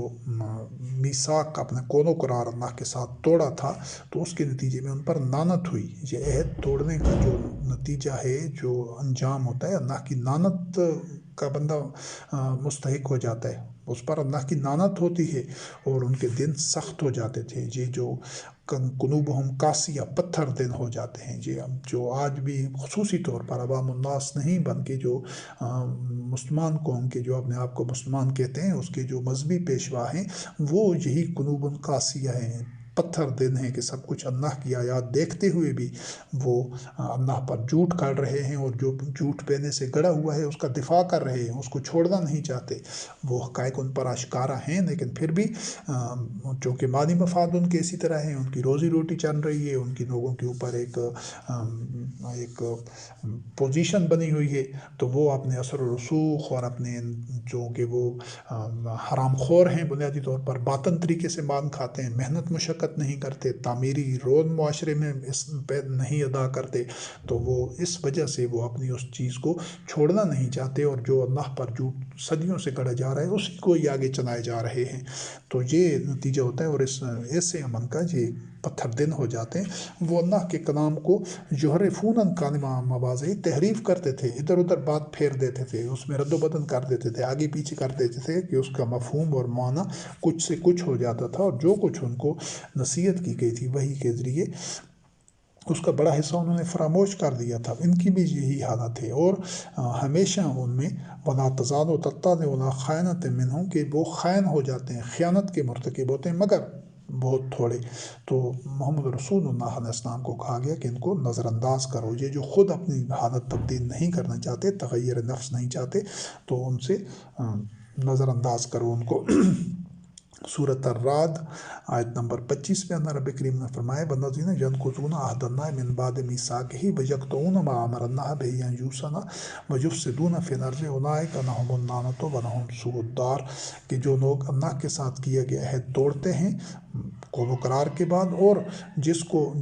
جن رشتوں کو، نو انسانی کے جن رشتوں کو جوڑنے کا اللہ رب کریم نے حکم دیا ہے اس کو توڑتے ہیں اور زمین میں فساد پھیلاتے ہیں، تو انہی پر اللہ کی لعنت ہے، انہی کے لیے ہی بہت برا ٹھکانہ ہے. اور سورۃ البقرہ آیت نمبر 93 میں اللہ رب العزت نے فرمایا وَإِذْ أَخَذْنَا مِيثَاقَكُمْ وَرَفَعْنَا فَوْقَكُمُ الطُّورَ خُذُوا مَا آتَيْنَاكُمْ بِقُوَّةٍ وَاسْمَعُوا قَالُوا سَمِعْنَا وَعَصَيْنَا وَأُشْرِبُوا فِي قُلُوبِهِمُ الْعِجْلَ بِكُفْرِهِمْ قُلْ بِئْسَ مَا يَأْمُرُكُمْ بِهِ إِيمَانُكُمْ إِن كُنتُم مُؤْمِنِينَ. یہ جو بچھڑے کی محبت کا قلوب میں رچ بس جانا، سما جانا، ان کے ارتکاب کفر کی دلیل اور ثبوت تھا. وہ جو سامری نے بچھڑا بنایا تھا تو اس کی محبت اس طرح ان کے قلوب میں وہ کمزن تھی، جاگزین تھی، جس طرح خون جسم میں دوڑ رہا ہوتا ہے کہ کسی نے گویا اس کی محبت گھول کر پنا دی گئی ان کو. تو انہوں نے منزل من اللہ کو قوت سے نہیں تھاما تھا. یعنی جو وحی موسیٰ کلیم اللہ علیہ السلام پر نازل ہوئی تھی اس وحی کو انہوں نے نہیں تھاما تھا. اگر وہ وحی کی تعلیمات پر عمل کر رہے ہوتے تو وہ پھر بچھڑے کی جو محبت تھی وہ ان کے قلوب میں جاگزین ہو بھی نہیں سکتی تھی، وہ ان کے خون میں نہیں گردش کر سکتی تھی. اور یہ کہ ہر عمل کے بجا لانے کا ماخذ و سرچشمہ ایمان ہوتا ہے، جیسا ایمان ہوتا ہے ویسا ہی عمل ہوتا ہے. اور اللہ رب کریم نے یہ جو آیت کا مفہوم ہے کہ وَإِذْ أَخَذْنَا مِيثَاقَكُمْ، کہ جب ہم نے تم سے قول و قرار لیا تھا، میثاق لیا تھا اور تم کوہ طور کے دامن میں تھے، تو کہا یہ گیا تھا تم سے جو عہد لیا گیا تھا خُذُوا مَا آتَيْنَاكُمْ بِقُوَّةٍ، کہ جو کچھ تمہیں وحی دی جا رہی ہے اس کو قوت کے ساتھ تھامے رہو اور تم اس کو سنو، یعنی دن کے کانوں سے سنو. تو تم نے کہا ٹھیک ہے ہم نے سن لیا، لیکن تم نے پھر اس کی نافرمانی کی. وَأُشْرِبُوا فِي قُلُوبِهِمُ الْعِجْلَ، اور تمہارے قلوب میں وہ بچھڑے کی محبت گھول کر تمہیں گویا تم نے پی لی ہے تمہارے کفر کی بنیاد پر. اور جب بچھڑے کی محبت، یہ چیز سمجھنا ضروری ہے کہ دو چیزیں اکٹھی قلب میں نہیں ہو سکتی. کسی بھی پہلے بھی اس کی وضاحت کی جا چکی ہے کہ ایک شخص بیک وقت حق یا باطن دونوں پر، حق اور باطن دونوں پر بیک وقت نہیں ہو سکتا. یا تو وہ حق پر ہوتا ہے یا باطن پر ہوتا ہے، یا حزب اللہ میں ہوتا ہے یا حزب الشیطان میں ہوتا ہے. آخرت میں بھی دو ہی مقام ہوں گے، یا جنت یا جہنم. تو یہ جو کوئی بندہ کچھ چیزیں حق کی مان رہا ہو اور کچھ باطن کی، تو وہ بھی باطن پر ہوتا ہے، کیونکہ حق تبھی حق ہوتا ہے جب قطعی طور پر یکسر وہ بنا آمیزش ہو، اس کے ساتھ باطن کا ایک شائبہ تک نہ ہو، وہ پھر حق ہوتا ہے. تو ان کے قلوب میں چونکہ بچھڑے کی محبت بھی تھی اور ساتھ یہ پھر وہی کے اتباع کی بات بھی کرتے تھے، دین سے بھی اپنی وابستگی ظاہر کرتے تھے، تو اس وجہ سے وہ پوری قوت کے ساتھ وحی کو انہوں نے تھاما ہوا ہی نہیں تھا. تو یہی کہا گیا ہے کہ کن بیسا ما یامرکم بہی ایمانکم ان کنتم مومنین، اگر تم مومن ہو تو تمہارے ایمان، تو پھر جس کو تم ایمان کہہ رہے ہو یہ تو تمہیں بڑے غلط راستے کی طرف لے کر جا رہا ہے. تو بالکل آج بھی وہی معاملہ ہے کہ یہ جو سامریوں کی یہ جو بنائے ہوئے بچھڑے ہیں مذہب کے نام پر، یہ جتنی قبریں موجود ہیں پوری دنیا میں، لوگ قبر پرستی کر رہے ہیں، جتنی کتابیں موجود ہیں اور جتنے اور یہ شخصیات موجود ہیں جن کو بڑے بڑے کابرین کہتے ہیں، ان تمام سے ان بچڑوں کو جب تک ذبح نہیں کیا جائے گا تو اس وقت تک ان کی محبت دل سے نہیں نکلے گی. ان کتابوں سے برات اختیار کریں، ان کو یکسر نظر انداز کریں، ان سے ناتعلقی ظاہر کریں، قبروں سے قطعی طور پر ناتعلق ہو جائیں، قطعاً سوچنا بھی نہیں ہے، کوئی فاتحہ وغیرہ پڑھنے کی بھی ضرورت نہیں ہے، وہاں رخ ہی نہیں کرنا کسی بھی قبر کی طرف. اور یہ جو مختلف نام ہیں جو شخصیات کے فلاں بزرگ ہیں، فلاں بزرگ جن کا قرآن کریم میں حوالہ ہی نہیں ہے، وہ اس 1400 سالہ تاریخ میں کے کردار ہیں، وہ تاریخی کردار ہیں، ان کے بارے میں اللہ وحدہ لا شریک بہتر جانتا ہے۔ قرآن میں اللہ نے ان کے لیے کوئی دلیل نازل نہیں کی، کیونکہ قرآن تو محمد رسول اللہ علیہ السلام کی زندگی میں مکمل ہو گیا تھا۔ قرآن سے باہر ایک لفظ دین نہیں ہے، تو جس کا قرآن میں ذکر نہیں ہے، جس کا نام لے کر نہیں بتایا گیا، تو اس کے جھنڈے اٹھانے کی، اس کا تذکرہ کرنے کی، اس کے حالات، واقعات، قول، فعل جو کچھ بھی ہے اس کی ضرورت ہی نہیں ہے، اس کا دین سے کچھ تعلق ہی نہیں ہے۔ وہ ان کا معاملہ اور اللہ وحدہ لا شریک کا معاملہ، یہی دین کی تعلیمات ہیں، اور یہی چیز موسیٰ کلیم اللہ علیہ السلام نے فرعون کے دربار میں یہی بات بیان کی تھی۔ تو تن کا امت قد خلت، وہ امت ہے جو گزر گئی ہے، لہم ما کسبت ولکم ما کسبتم، کہ انہوں نے جو کمایا ان کے ساتھ ہے، جو تم نے کمایا وہ تمہارے ساتھ ہے۔ لا تسألون عما کانوا یعملون، کہ وہ جو کچھ عمل کرتے تھے وہ تم سے نہیں پوچھا جائے گا۔ اور یہ اصولی جو موقف ہے ہر مومن کا ہونا چاہیے گزشتہ کام کے بارے میں، اور جو موسیٰ کلیم اللہ علیہ السلام نے فرعون کے دربار میں جو جواب دیا تھا، اس نے بھی یہی پوچھا تھا کہ یہ گزشتگان کے بارے میں، بہنے والے لوگوں کے بارے میں وحی کی کیا تعلیمات ہیں اور کیا موقف ہے تمہارا۔ تو موسیٰ کلیم اللہ علیہ السلام بھی یہی جواب دیا تھا کہ میرا رب نہ تو بھولتا ہے نہ بھٹکتا ہے، ان کا جو معاملہ ہے وہ کتاب میں، اللہ وحدہ لا شریک کی کتاب میں درج ہے، ہر ایک کے اعمال درج ہیں، ان کے مطابق ان کے ساتھ معاملہ ہوگا۔ ہمیں تو کچھ علم نہیں ہے کہ اس 1400 سال میں کس نے کیا کیا، یہ تاریخ ہے، تاریخ ہمیشہ بھی کوئی سند نہیں ہوتی، کوئی حجت نہیں ہوتی کسی چیز پر، اور وہ اختلافی چیز ہوتی ہے۔ ہر بندہ اپنے نقطہ نظر سے، اپنے علم سے، اپنی سمجھ سے، اپنے فہم سے تاریخ کے ایک ہی حقیقت کو مختلف پیرائے میں بیان کر رہا ہوتا ہے، پر تاریخ دین نہیں ہے۔ اس چیز کو واضح ہونا چاہیے، جب یہ بالکل واضح ہو جائے گا پھر کوئی بندہ تاریخ کی طرف آنکھ اٹھا کر بھی نہیں دیکھے گا، وہ صرف یہ دیکھے گا کہ میرے سامنے میرے رب کی وحی ہے، اور ہم نے انفرادی و اجتماعی طور پر کس طرح آسان سے آسان انداز سے اس وحی کا اتباع کرنا ہے بس۔ اور یہ سورۃ النساء آیت نمبر 154 155 میں اللہ رب العزت نے بیان فرمایا، ورفعنا فوقہم الطور بمیثاقہم وقلنا لہم ادخلوا الباب سجدا وقلنا لہم لا تعتدوا فی السبت واخذنا منہم میثاقا غلیظا فبما نقضہم میثاقہم وکفرہم بآیات اللہ وقتلہم الانبیاء بغیر حق وقولہم قلوبنا غلف بل طبع اللہ علیہا بکفرہم فلا یؤمنون الا قلیلا، کہ ہم نے ان کو طور پہاڑ کے دامن میں ان سے جو میثاق لیا تھا، عہد لیا تھا، قول و قرار لیا تھا، اور ان کو کہا تھا کہ اب اس دروازے میں سجدہ کرتے ہوئے داخل ہو جاؤ، اور تم سبت کے معاملے میں، ہفتہ کے دن کے معاملے میں حد سے نہیں گزرنا، نافرمانی نہیں کرنی، اور ہم نے ان سے پکا قول و قرار اور عہد لیا تھا، لیکن جو انہوں نے عہد کو پھر بعد میں توڑ دیا، فبما نقضہم میثاقہم، اور کفر کی روش پر چلے گئے، وکفرہم بآیات اللہ، اللہ کی آیات سے کفر کرتے تھے، کیونکہ انبیاء علیہ السلام آتے رہے بنی اسرائیل میں، یہ ان کی پوری تاریخ کا ایک خلاصہ بیان کیا جا رہا ہے، اور پھر انبیاء علیہ السلام کو وہ ناحق قتل کرتے تھے، اور پھر وہ یہ بھی کہتے تھے جب بھی کوئی نیا نبی، کوئی نیا رسول علیہ السلام آتا تھا، تو وہ جو باطن راستے پر چل رہے ہوتے تھے وہ یہ کہتے تھے ہمارے دن تو خداف میں ہیں، پردے میں ہیں، ہم پر کوئی اس چیز کا اثر نہیں ہوتا، اور اللہ رب کریم نے ان کے قلوب پر مہر لگا دی ان کے کفر کی بنیاد پر، اور ان میں سے کم ہی ایسے تھے جو ایمان لانے والے تھے، اور وہی لوگ تھے جو بہت کم تعداد میں کہ جو محمد رسول اللہ علیہ السلام پر بھی جس طرح ایمان لائے کہ جب انہوں نے اللہ کی آیات کو سنا۔ تو یہ ساری جو عہد اور میثاق ہے ساری انسانی تاریخ میں یہ اسی چیز کا ذکر ہے، اور آج بھی یا قیامت تک بھی جو لوگ مومن ہوں گے اللہ کی وحی کا اتباع کرنے کے لیے وہ اکٹھے ہوں گے ایک اجتماعی نظام کے لیے، الحمدللہ رب العالمین ہم اسی کی طرف آپ کو دعوت دے رہے ہیں، پیغام دے رہے ہیں کہ آپ خود ان اللہ کی آیات کو پڑھیں اور مطمئن ہوتے ہیں، سارے کوشش سمجھتے ہیں، پھر ہمارے ساتھ شریک سفر بنے۔ تو وہی جب شریک سفر بنیں گے تو وہ بھی اللہ کے ساتھ یہی عہد کریں گے، بیعت کریں گے، اپنا جان مال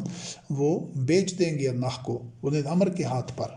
اور پھر زندگی کے آخری سانس تک اس بیعت پر، اس عہد پر، اس میثاق پر ان کو ثابت قدم رہنا ہوگا، چاہے جو بھی مسائل ہوں، جو بھی مصائب ہوں، جو اذیتیں ہوں، جو مشکلات ہوں، جو ابتلا ہو،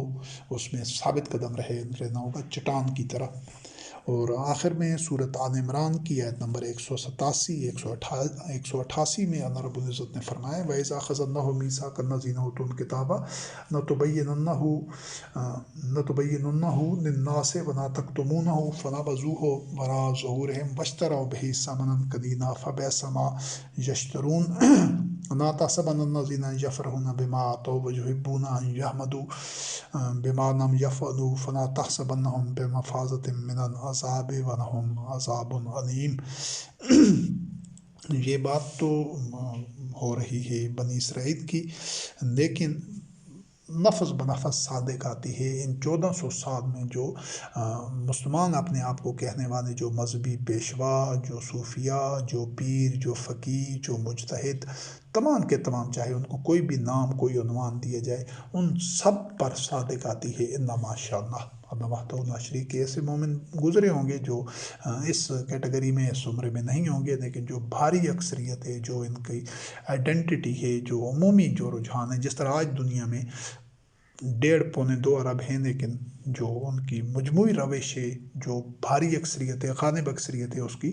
آج بھی وہی یہی چال چلن ہے، یہی اس کا طرز عمل ہے۔ اور اللہ رب کریم نے فرمایا، اس کا مفہوم یہ ہے وَإِذَا أَخَذَ اللَّهُ مِيثَاقَ الَّذِينَ أُوتُوا الْكِتَابَ کہ جب ہم نے ان کو، جن کو کتاب دی گئی تھی، ان سے میثاق لیا، ان سے قول و قرار لیا، عہد لیا، کس چیز کا؟ لَتُبَيِّنُنَّهُ لِلنَّاسِ کہ لوگوں کے سامنے اسی کتاب کو ہی بیان کرنا۔ اب یہ جس طرح پہلے اس چیز کا تذکرہ ہو چکا ہے کہ اللہ وحدہ لا شریک کی جو کلمات ہیں وہ کبھی نہیں بدلتے، ہمیشہ ساری انسانی تاریخ میں جو اس کی سنت ہے کبھی اس میں تبدیلی، تغیر و تبدل نہیں ہوتا، اس کی مشیت میں تغیر و تبدل نہیں ہوتا۔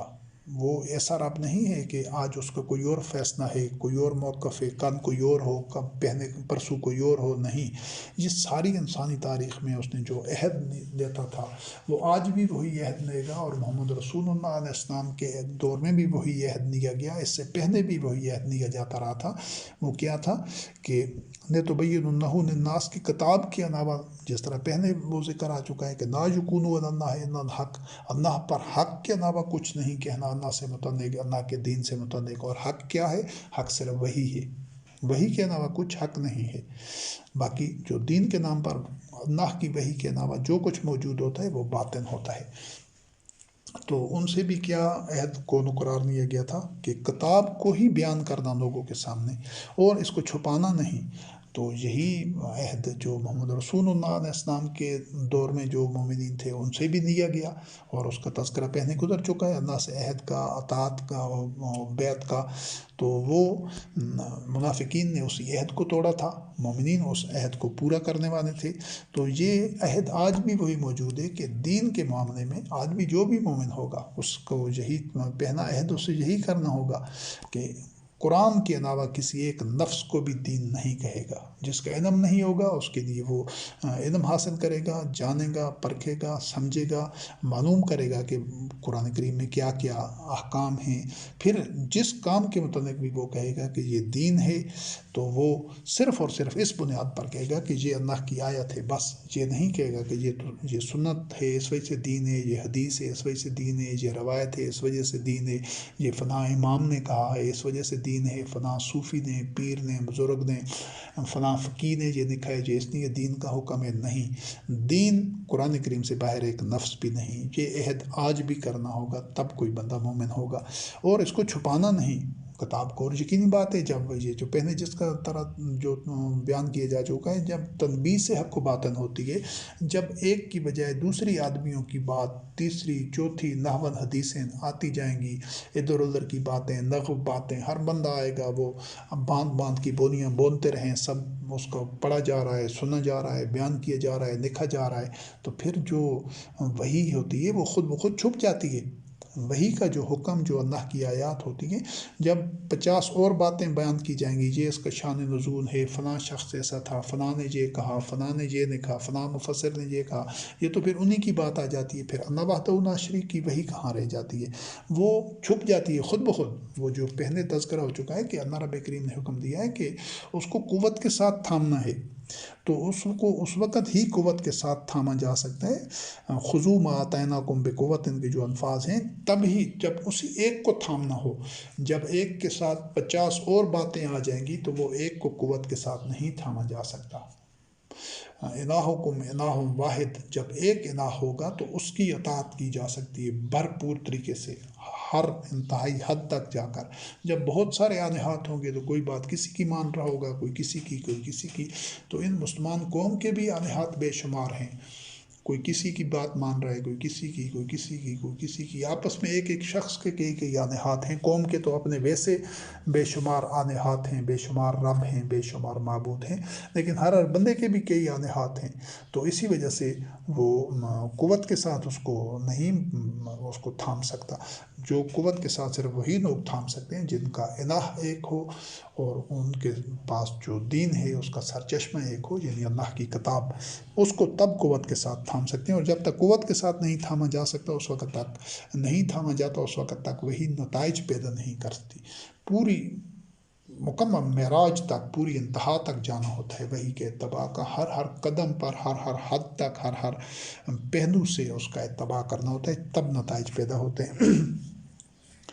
لیکن انہوں نے کیا کیا کہ اس فنبذوہ وراء ظہورہم، اس عہد کو پس پشت ڈال دیا کہ جو ان سے لیا گیا تھا کہ صرف اللہ کی کتاب کو بیان کرنا ہے لوگوں میں، اس کو چھپانا نہیں۔ انہوں نے اس کے خلاف کام کیا، یعنی کہ اللہ کی آیات کو، اللہ کی وحی کو بیان کرنے کی بجائے کچھ تھوڑا بہت بیان کیا تو کیا، ورنہ اپنی لکھی ہوئی گھڑی ہوئی یا پہنے والے لوگوں کی لکھی ہوئی گھڑی ہوئی باتیں